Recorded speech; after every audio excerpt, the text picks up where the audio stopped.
Okay, today we are changing the brake pads and brake fluid on a 2013 Toyota Camry.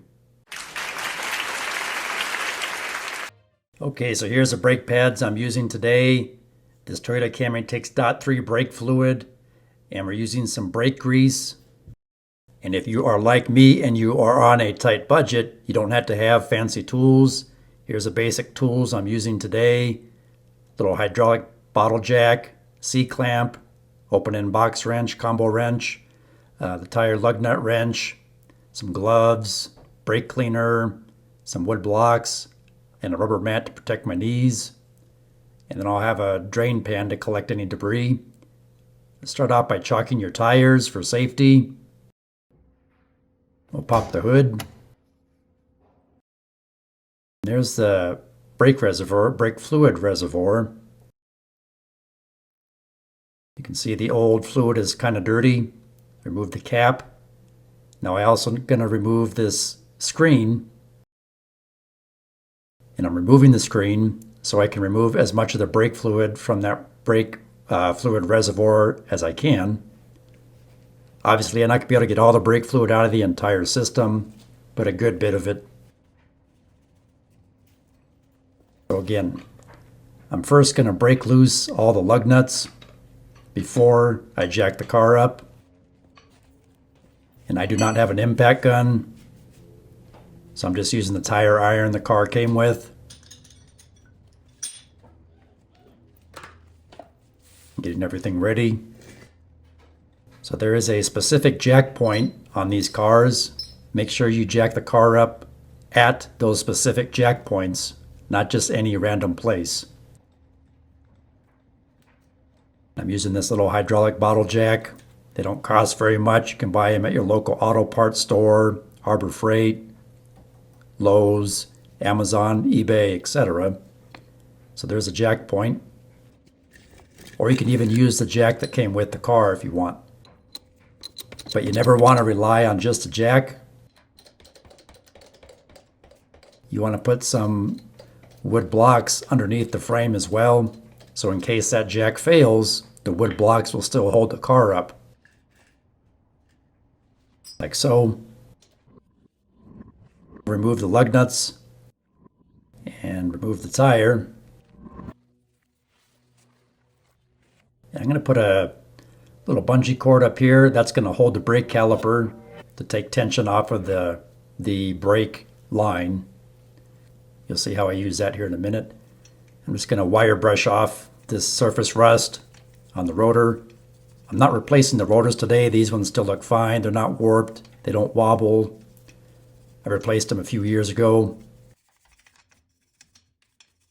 Just doing the pads and fluid today. Got some brake cleaner. If you spray brake cleaner, you want to have the garage door open. You want to have good ventilation. Don't breathe in the fumes. So I'm going to take my wrench and just gently knock it loose with my hammer. I want to say it was about 7 or 8 years ago last time I did a brake job on this car.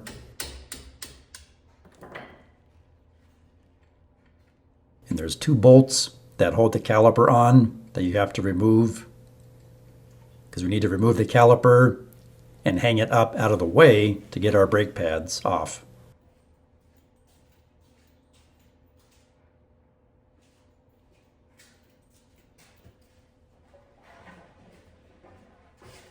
Because you don't want to kink the brake line, and you don't want to hang the caliper by the brake line, obviously. So hang the caliper up so you take tension off of that brake line, which you'll see me do here in a little while.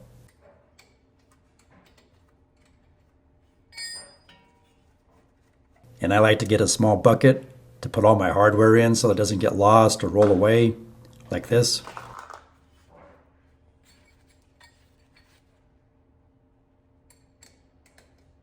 And we're also going to clean and grease the slide pins. We'll also use that brake grease that I showed you earlier, that little tube of brake grease on like the back of the new brake pads, and then like on the little metal clips. Do not get any brake grease obviously on the brake pads themselves or on the rotors. There, we've removed the caliper. So I got that little bungee cord that I'm going to use to support the caliper. Whoops. You can use like an old wire coat hanger, some baling wire, etc. You just don't want to hang the caliper by the brake line. That's important.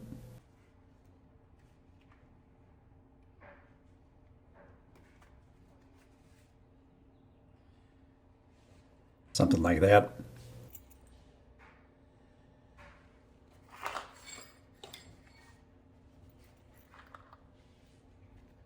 Here's the wrench I'm using.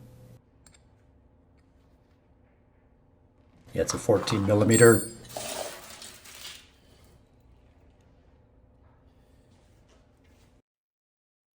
Yeah, and again, there's that brake parts lubricant. It's like a grease.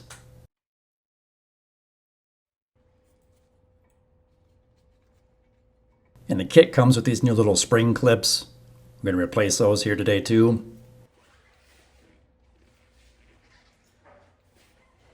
And it's important to pay attention to the orientation of the clips.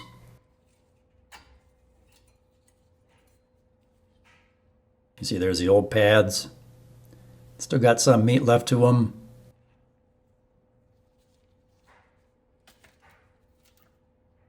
But yeah, again, don't forget those little spring clips.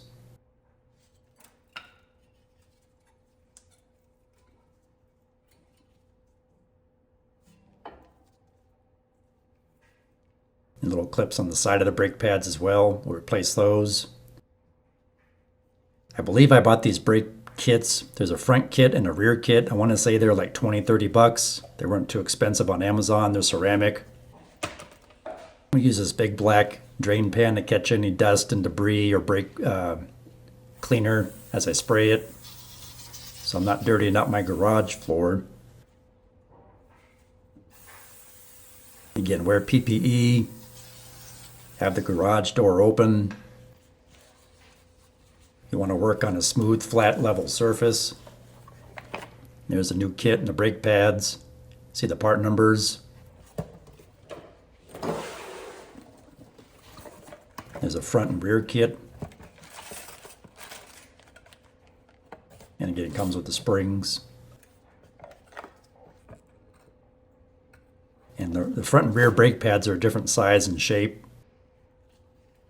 Again, we'll line them up to make sure we got the correct ones.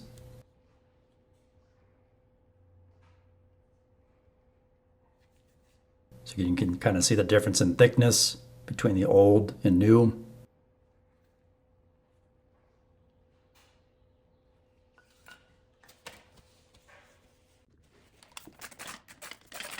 I'm actually going to use a little bit of degreaser and water and an old toothbrush to kind of do a better job scrubbing and cleaning everything off.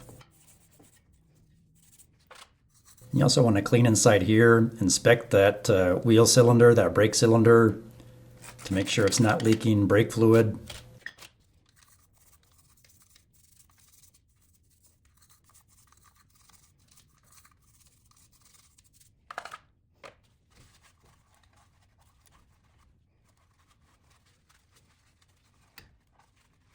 And I want to say, working by myself and trying to film this whole job to do all 4 wheels took me a couple hours from start to finish.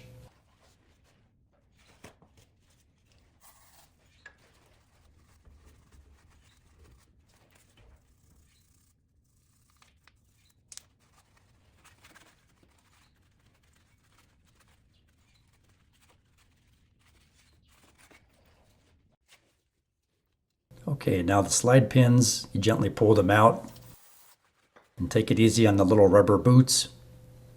Those remain in place. So we're just going to clean off these slide pins, inspect them, and then use some of that brake lubricant. Apply the lubricant to the pins and slide them back in. We'll do that on every wheel.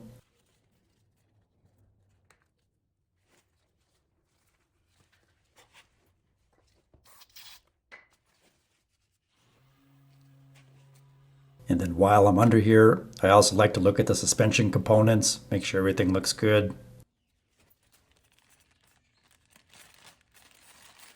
Again, so we're going to replace all these clips.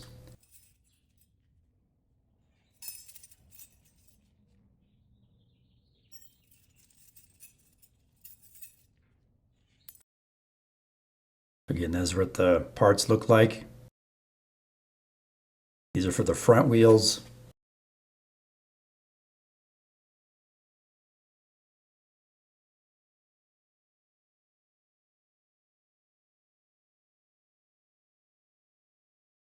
You can always take a picture of the old brake pads before you take them off so you know which way to orientate all the little clips and everything.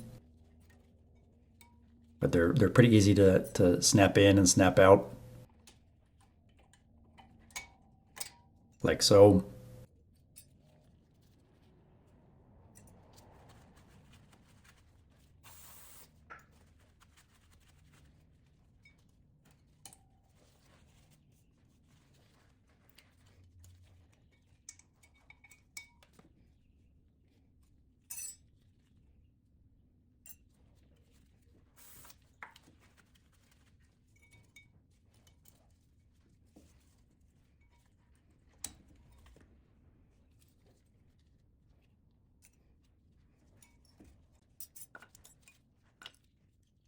And then put the new clips on the new brake pads.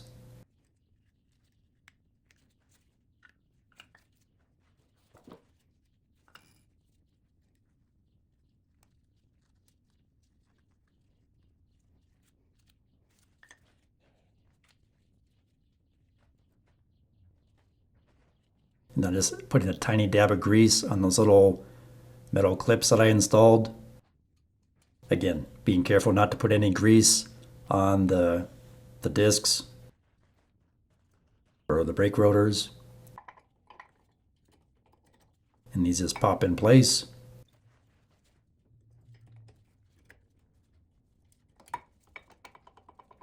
And then remember those little springs you got to put on there. Also put a dab of grease on the back side here, on both of them. Again, not on the brake pads, but on the back side of the brake pads, on the metal part. And take a C-clamp, and I'm going to gently push in this wheel cylinder. And the reason I am doing that is it gives me more of an opening to slide the caliper back over the new brake pads. If you don't do this, you're probably not going to be able to get the caliper to go over the new brake pads. But first, before I forget, I need to put in my little spring clips, like so.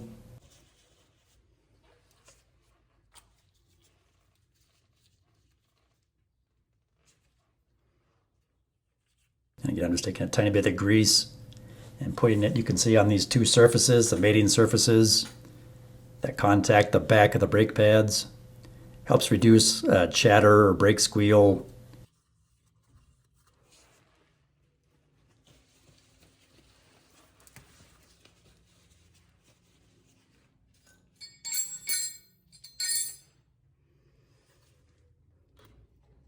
And then again, just be careful not to tug or pull on your brake line or kink your brake line.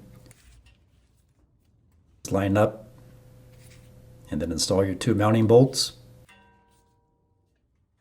There is a torque spec for these. I don't have it offhand to give you, but you can Google that for your particular vehicle. So it's a good idea to torque your lug nuts, torque these mounting bolts on your brake calipers.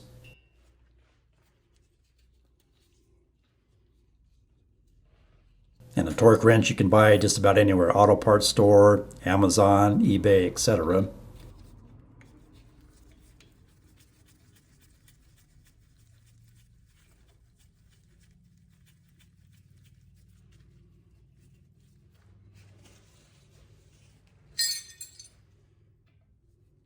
And sometimes you might have to hold the back of this here if it tries to spin while you tighten the bolt.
good to go. Something important to keep in mind, I use this turkey baster and I suck out the brake fluid because as you press in each of those wheel cylinders with your C-clamp, it's going to put more brake fluid in the brake fluid reservoir. So every time you push in one of those wheel cylinders, you got to suck out the brake fluid. Otherwise, it might overflow out of that brake fluid reservoir. And you can see the old fluid is dirty. I'm just checking the condition of the disc.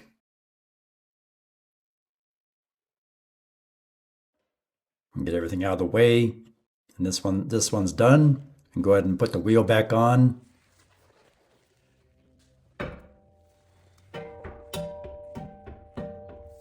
So again, I just used a sacrificial turkey baster. They're only a couple dollars. It's a quick, simple, inexpensive, easy way to suck the brake fluid out of that brake fluid reservoir.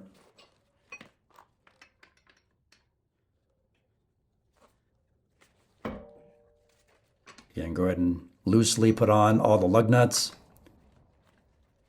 And then once all the lug nuts are just loosely put on, I'll lower the car back down to the ground and then go ahead and tighten my lug nuts and then move on to the next wheel. And again, if you have a torque wrench, it's a good idea to torque these lug nuts for safety.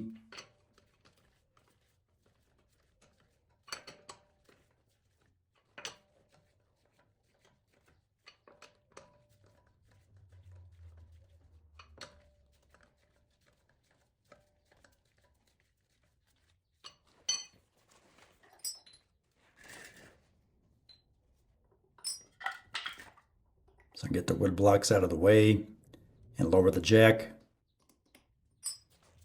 So now with the weight of the car back on the wheel, I can go ahead and tighten my lug nuts down all the way. And ideally, when you do this, you want to go in a crisscross pattern, like a star-shaped pattern.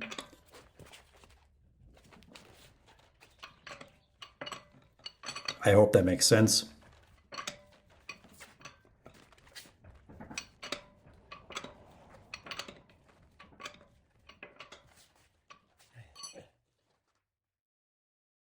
And then to do the brakes in the rear, you want to make sure you release the parking brake. And the brakes in the rear are slightly smaller, a little bit easier to do. Same process. And then when you're all done with all four wheels, put the screen back in the brake fluid reservoir. You want to fill it up with .3 brake fluid to close to the maximum line. Turn the car on. Then I pump the brake pedal a few times. Then what I'll do is I'll take the car for a drive around my neighborhood and I'll firmly step on the brakes several times to help seat the brake pads and make sure everything's working properly, no strange noises or anything like that. I hope this information helps you. Please like, share, subscribe, leave me a comment, and thanks for watching.